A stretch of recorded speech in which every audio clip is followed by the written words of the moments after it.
Hey everyone, I'm the Canadian lad, and I just watched the first episode of Daredevil Born Again at 0.25x speed and found some amazing hidden details and Easter eggs. I'm gonna be breaking down scene by scene, and if that scene happens to have a hidden detail or Easter egg, I'll reveal that as we go. So this is a complete analysis plus my signature 0.25x speed breakdown. So without any further ado, let's begin the video. The episode kicks off with the aspect ratio slowly widening, opening up the view of New York City. We get a bunch of real-life shots, which really sets the show apart from other Marvel projects that are mostly filmed on sets. But Daredevil is different. New York isn't just a backdrop here, it's a character in and of itself. We see Matt Murdock, Foggy Nelson, and Karen Page walking out of their office, picking up right where the original series left off. As at the end of Season 3, Matt, Foggy, and Karen decided to open a new law firm with all of their names on it. Now, if you pay attention to the address of their law firm, it's 468. And if you Google Daredevil issue number 468, or more specifically, Volume 2, issue 88, what do you find? The Secret Life of Foggy Nelson, where Foggy fakes his own death after being stabbed while visiting Matt in prison. It's later revealed that Foggy's alive and in witness protection. I'll tie this back to the show later, so keep watching. Now, I also just realized that the way the aspect ratio opens up the show, it foreshadows how aspect ratio is gonna play a role when Matt uses his enhanced hearing ability. And if you notice, when they walk towards Josie's bar, Matt had his left hand on Foggy's shoulder, but then he puts his other arm out for Karen to grab, but she doesn't notice it, so he loops his arm around hers. Because both Foggy and Karen obviously know Matt doesn't need any help walking, but Matt is always vigilant to maintain the illusion that he is blind, and that's what this small detail establishes. Foggy then says,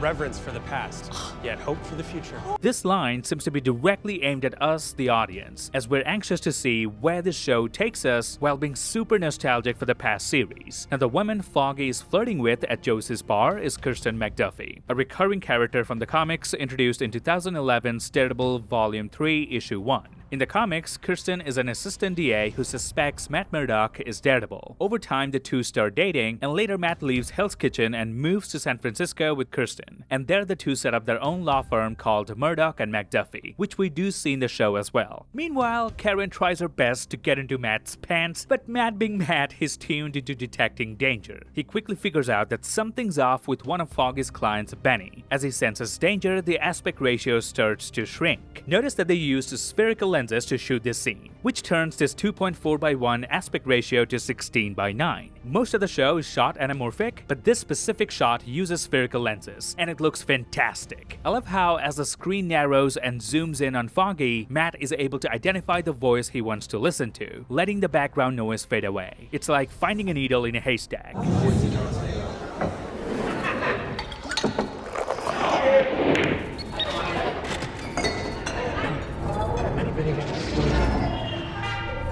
Can't understand it. Cut to Bullseye, who's picking a door lock with a paperclip, and then he uses the same paperclip to kill a fly. This scene is straight out of the comics, and I love how they immediately show us just how deadly he is. Plus, a character with such severe OCD would definitely try to get rid of any flies he sees. We get a glimpse of the Bullseye logo on his gloves, and while his costume doesn't exactly match the comics, I get why they made that choice though. Let's be honest, a guy walking around with a bullseye on his head would kind of undermine the dark tone they're going for in the series. Bullseye shoots Foggy in the chest, then takes out two cops with perfect headshots right after. Now hear me out, the writers could have easily had Bullseye take out Foggy with a headshot, but they didn't. Even though he had a clear shot, Bullseye still chose to shoot Foggy in the back. But why though? It might be a hint that Foggy is not entirely gone yet. There is a possibility he'll come back, though how or when is up in the air, and that's the beauty of comic book storytelling. But make no mistake, this shootout was real, and Matt absolutely believed Foggy was dead. But perhaps Foggy gets saved later, and Matt keeps it a secret to protect him. The memorial card Matt carries could even be a message from Foggy. Let me know your thoughts about this theory in the comments. Moving on, Karen pulls out her gun, which is a nice callback to the original Netflix series. And then Poindexter says, "Hello, Karen." Another callback to the Netflix show, where Dex greeted her the same way. Just then, Daredevil bursts in at the perfect moment, and both he and Poindexter crash through the window at Josie's bar, setting up an epic fight. However, I do have one small gripe. Josie's bar looks way too clean compared to the version we saw in the Netflix series. It feels a bit more polished, less greedy and mysterious. I know it's not a deal breaker if the story keeps up the quality, I just would have preferred it to feel more like the classic dive bar we're used to seeing. The best part about this fight though is that the background characters don't just disappear. The writers did the exact opposite of what Deadpool did. Stop! Let's give it a beat for the extras to clear. This is one of those rare fights where the background actors actually matter too. They're mostly all cops and detectives and carry guns themselves, but Bullseye is so ruthless that he kills nearly all of them, even though he doesn't really need to. At one point, a patron tries to grab a baton to fight, but Daredevil quickly realizes he's no match for Bullseye, so he uses his grappling hook to move the patron out of harm's way, and the knife Bullseye throws ends up lodged in a doorframe. Then Bullseye throws another knife aimed at Daredevil, and it ricochets off the ceiling, hitting its target. He follows this up by throwing a cue ball, which lands right between a detective's eyes. He grabs 2 more balls and throws them at 2 separate targets, the red one at a patron and the yellow one at Daredevil. Now notice, whenever Bullseye directly throws something at Matt, Daredevil can either block or deflect it. But when Bullseye throws something that bounces off another surface, that's when Daredevil struggles, because he can't predict where the attack will land next. For example, in slow motion, you can see as Daredevil prepares for a spinning kick, Bullseye has already thrown a small dagger at the counter. It ricochets off the counter and hits its target, and Daredevil has a tough time defending against his unpredictable moves. Another brilliant detail in this fight is how the audio, despite all of the intense action, focuses on Karen and Foggy's voices. While Daredevil is locked in this physical battle with Bullseye, Matt's mind is consumed by the thought of Foggy, who's on the brink of death. This idea of having Foggy's heartbeat constantly in Matt's ears was actually Charlie Cox's suggestion. It was Charlie who came up with the idea of having Foggy's heartbeat in his ear the entire time. Yeah, Charlie came in. We'd played out a whole lot of that action sequence, and we were basically boarding it. And Charlie's like, "Well, what if?"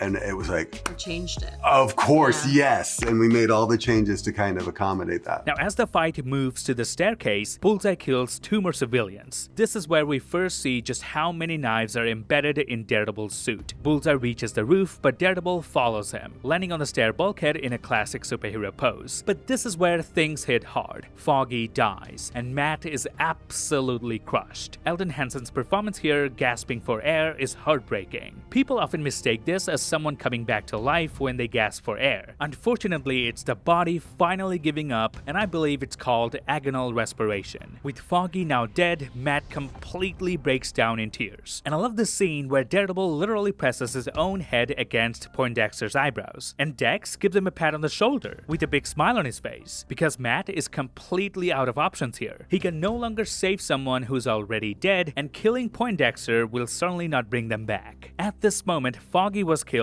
but Dex killed a part of Daredevil too. I never would have accepted Foggy's death if I hadn't seen how much it affected Matt. Charlie Cox's acting here is just exceptional. It's his portrayal that helped me accept the loss, as it was the only way to truly break Daredevil apart. Daredevil then tosses Bullseye off the rooftop, and notice how Karen is frozen in fear when she hears someone fall. She's too scared to look back, terrified that the body hitting the ground could be Matt's. That fear, that raw terror really hits home. It sends a chill down your spine. Deborah Ann Wool really showed us through this scene that she's the heart of the show. Then Detective Cherry makes his way up to the rooftop and finds out Matt is Daredevil. At this point, Matt doesn't even care. For him, Daredevil is already dead at this moment, and that's why he doesn't bother hiding anymore. This moment also highlights how brave Detective Cherry is, because up until now, no one else dared to step onto that rooftop, but he does. This foreshadows how Cherry will eventually become Matt's personal investigator. Matt then throws his mask, which is now missing a horn, forming the letter D. And then we get a stunning intro filled with symbolism. It starts with Daredevil's mask turning into a stone with a missing horn. Next, we see the back of Kingpin's statue, several cracks on Lady Justice, reflecting the fractures in the justice system. A stone model of New York, a close-up of Kingpin's lapel that cracks his mayoral badge, indicating how he will face political turmoil because of Daredevil and Muse. Then we see cracks on a church spire, symbolizing Matt's faith being tested. He's a devout Catholic, and these trials are going to challenge him in ways that could shake his core beliefs. We also see Wilson Fisk Fisk's clenched fist breaking apart, hinting that his empire, built on greed and destruction, will eventually crumble. Next, the scales of blind justice appear, followed by a police badge with the number 1964 on it. That's a reference to the year Daredevil first appeared in the comics. We also see a plaque for Nelson Murdoch and Page's law firm, which completely crumbles to pieces. Notice how this plaque and the church spire are the ones that crack the most. This is because with Foggy dead, the law firm can no longer exist, and that's gonna hit Matt hard, shaking his faith in both God and his personal mission. Even the Statue of Liberty crumbles. But then something incredible happens. All the broken pieces, including the missing horn from Daredevil's mask, start coming together. They form a new statue of Daredevil holding his billy clubs, rising from the rubble. A soft red light shines on the statue, representing Daredevil's signature colors. Honestly, this is one of the best intros Marvel has ever done in any show.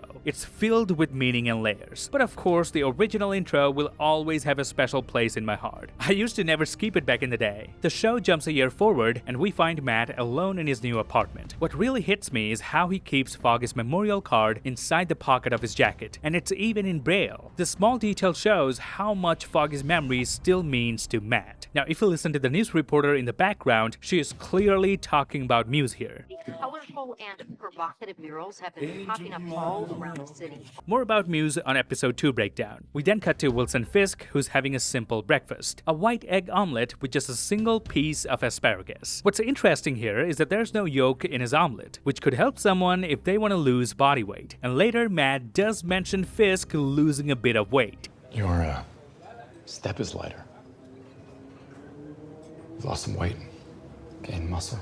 Now pay attention to the silverware setup. The forks are on the right and the knife is on the left, which is the opposite of the traditional arrangement. It's another small detail showing that Fisk is not an ordinary person. Even his breakfast routine is offbeat and unconventional. Fisk then picks up a gray suit, and this is significant because it suggests that his character in this show isn't just about black and white, there's a lot of gray in him. And we'll see more of that complexity as the series progresses. We learn that while Fisk was absent, Vanessa has been running the crime business. But now that Fisk is back and planning to run for mayor, it creates some tension, because she had it running all perfect until he showed up again. We then see a young reporter who runs her own social media news channel, the BB Report. Now, BB Urich is Ben Urich's niece, the journalist in Daredevil Season 1 who was killed by Fisk himself. We cut to Poindexter's sentencing, where he is given life in prison with no chance of parole for 11 counts of first-degree murder. This confirms that Dax has killed 10 other people besides Foggy on that fateful night at the bar. Now notice, not only does Matt sense Karen walking into the courtroom for the first time, Dax picks up on it too, showing just how attuned he is to his surroundings. This guy has no remorse whatsoever, and I love that about this character. Now when Matt asks for the maximum sentence allowed by law, Dax gives a subtle, almost sinister smile. And I urge you to do so, to the fullest extent the law allows. Because that punishment, that is the closest any of us will ever get. And the reason he smiles here is because from his perspective, it's a win. He's still alive while Matt's best friend is buried 6 feet under. He knows Matt is always limited by his no-kill rule, and the request for maximum punishment is just another limitation because New York doesn't have the death penalty. And Dax takes this as a victory, as he knows his abilities would allow him to escape prison at any time. I mean, look at how they present him in court. A mere handcuff isn't enough to restrain him. This psychopath can turn a pencil into a lethal weapon at any time. One last detail from this scene is the camera work. During the judge's sentencing, notice how Matt is deliberately kept out of focus, while Karen remains the focal point. This is called shallow focus in filmmaking, where only a small area of the frame is in focus. This choice by directors Justin Benson and Aaron Moorhead demonstrates the power of subtle filmmaking, because even though they chose to keep the focus on Karen in that moment, but they still had Charlie channel that raw emotion. It's a great example of filmmaking where true emotions happen in the background as well, and you have to really pay attention to catch it. We find out that Karen has left New York and moved to San Francisco, but before she goes, she hands Matt the missing piece of his mask that she found back at Josie's. This not only shows that she wants him to continue being Daredevil, but it also speaks volume about her character. She had the courage to return to the very place where her friend was killed. That kind of bravery and strength really says a lot about who she is. Cut to Matt's apartment, where he is now cooking dinner. I love that they showed Matt's chopping skills, which is far better than a regular person with perfect vision. And he also doesn't have any lights on in his apartment, because he doesn't need them. This kind of small details is what I live for. These are the kind of details I miss a lot in the recent MCU projects. We don't always need high-flying action scenes, sometimes the quiet moments like these mean more. And here Matt finds out that Wilson Fisk is officially running for mayor, and the way they showed it was really impressive. His television wasn't even on, yet he still sensed Fisk was on TV. It's probably because a neighbor had their TV on and Matt picked up on it. But I have seen it decline into chaos and lawlessness. At this point, the show is really using every opportunity to showcase Matt's extraordinary senses. Now, after hearing the news about Fisk, the camera instantly pans on the vegetables burning on his stove. Another symbolism that whenever Fisk is involved, it feels like Matt's life starts to burn away, piece by piece. We then see Fisk meeting with his campaign advisors, where we're introduced to three important characters. First, there's Sheila Rivera, Fisk's primary advisor, followed by his right-hand man Buck Cashman, and then Daniel Blake, a newly appointed advisor played by Michael Gandolfini, the son of the legendary James Gandolfini from The Sopranos. Now notice Fisk is trailing behind in the polls with only 18%, while Councilor Cresnell leads with 41%. But then Daniel Blake suggests that Fisk shouldn't change anything in his campaign and just stick with the current strategy. That decision ultimately helps Fisk turn the tide and secure his win. I mean, Fisk Can Fix It is trending hard.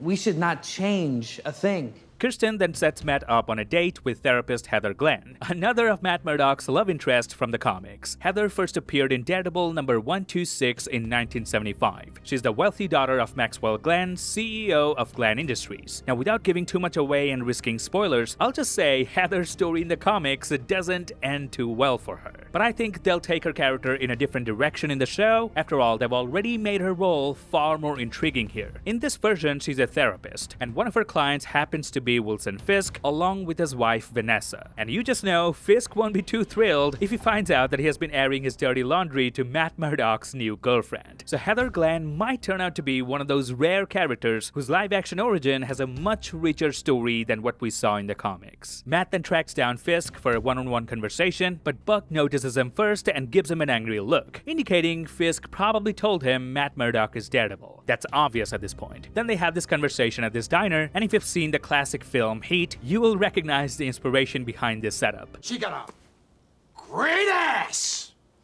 It's just Matt and Fisk sitting across from each other, talking like two ordinary people. But beneath the calm tone of their words, there's this intense, unspoken threat hanging in the air. Matt is essentially warning Fisk, if you step out of the line, I'll become Daredevil and stop you. And Fisk in return is warning Matt that if he ever sees anyone running around in silly costumes, there will be consequences. Man, I love this scene so much. It's definitely one of my favorite exchanges between Matt and Fisk. The tension, the power dynamics, and the subtle threats, it all just works so perfectly. And my favorite part was this. So if you say to me that you're a new man, I say fine. But you should know I was also raised to believe in retribution. Wilson Fisk then officially wins the election and becomes the mayor of New York. He stands on the rooftop, a spot we saw at the beginning of the episode, and tells Vanessa that he knows she cheated on him with someone named Adam. Now, even though Fisk promised not to kill Adam, but we all know Fisk is perfectly capable of a lot more than just killing. And what I love about this moment is that Vanessa doesn't say, "Don't hurt him," she only says, "Do not kill him." This shows she knows her husband. She knows he won't stay calm without at least hurting the guy, and sparing his life is the best he could offer. This also explains why Fisk doesn't celebrate his victory with a hug or a kiss from Vanessa. There's clearly a distance between them, and we'll see that play out in episode 2 when they go to couples counseling. Then the episode ends with a powerful visual message. Matt looks up, while Fisk stands looking down from the roof. A red light shines behind Matt, illuminating half of his face, symbolizing that no matter how much Matt tries to leave his Daredevil persona behind, it will always come back to him. Meanwhile, Fisk is bathed in bright white light, a symbol of the power and control he now holds. And that's it. This would be my breakdown of Daredevil Born Again Episode 1 at 0.25x speed. What a phenomenal start to one of the best superhero series ever. Honestly, topping Netflix's Daredevil seemed like a tall order, but after watching the first episode, I'm not worried anymore. Marvel is taking the show very seriously and hasn't changed a thing that made the original so amazing. I'm already working on the breakdown for episode 2, so expect that to drop in 2 days at most. Till then, I'll see you lads in the next one.